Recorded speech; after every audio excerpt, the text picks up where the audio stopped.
McConkey. Now that's a name right there.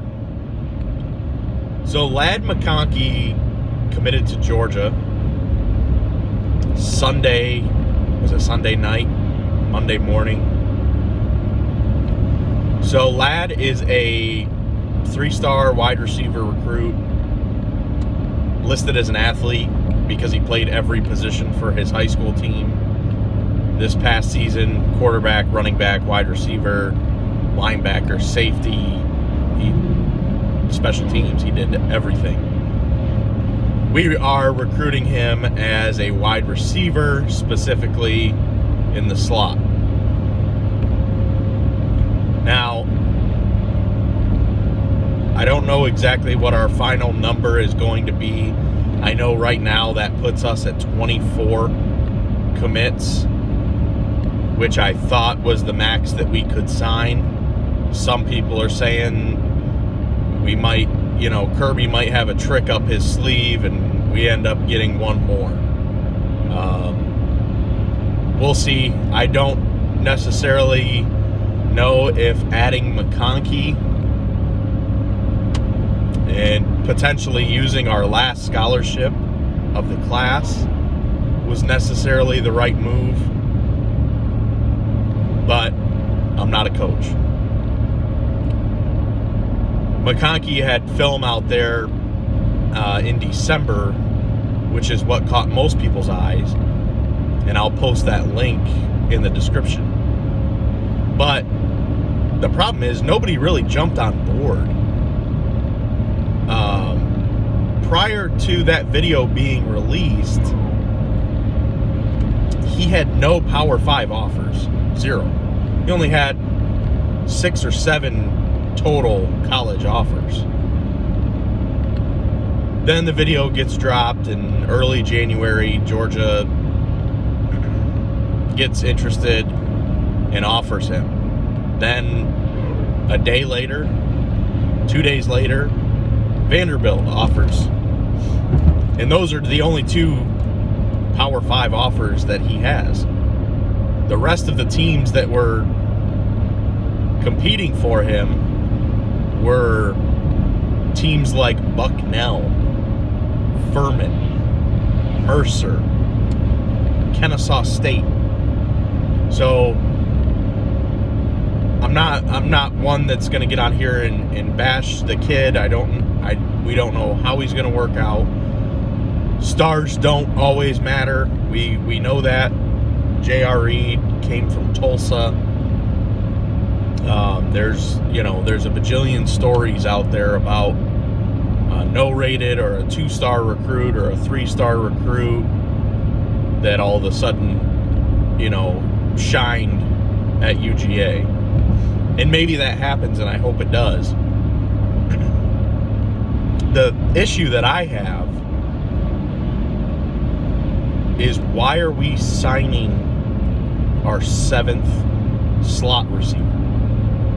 I'm not exaggerating either when I say our 7th slot receiver.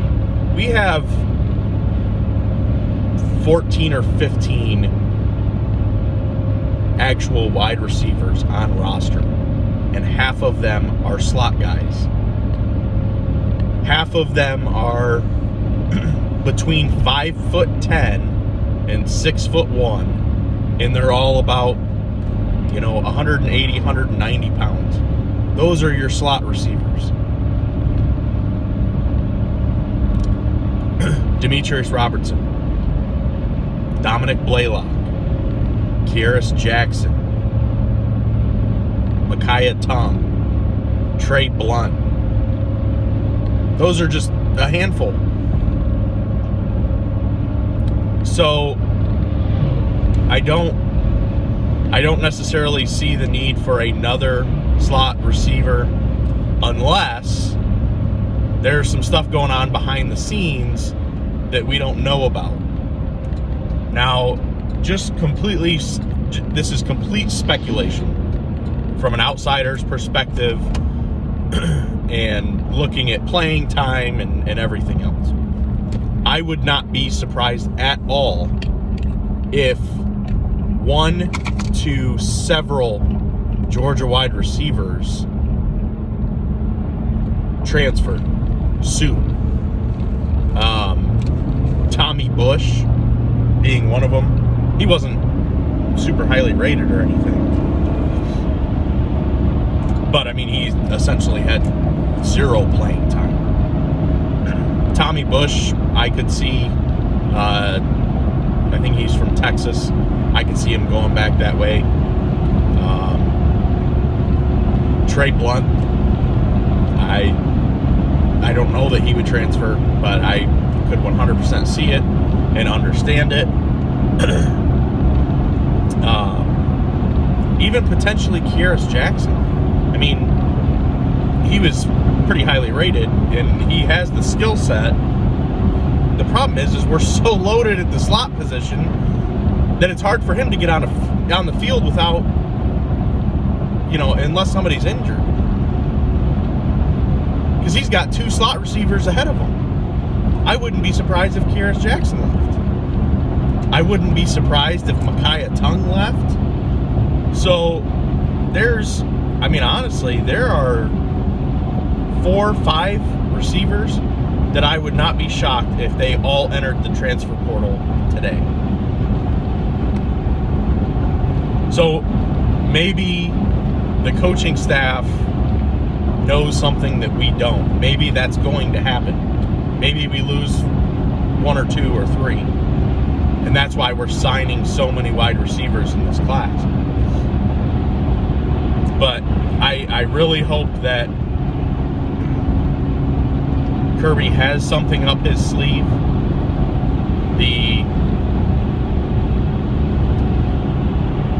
safety position scares the crap out of me. With Otis Reese leaving, which I think he was more upset with his playing time in his first couple of years and not necessarily looking ahead.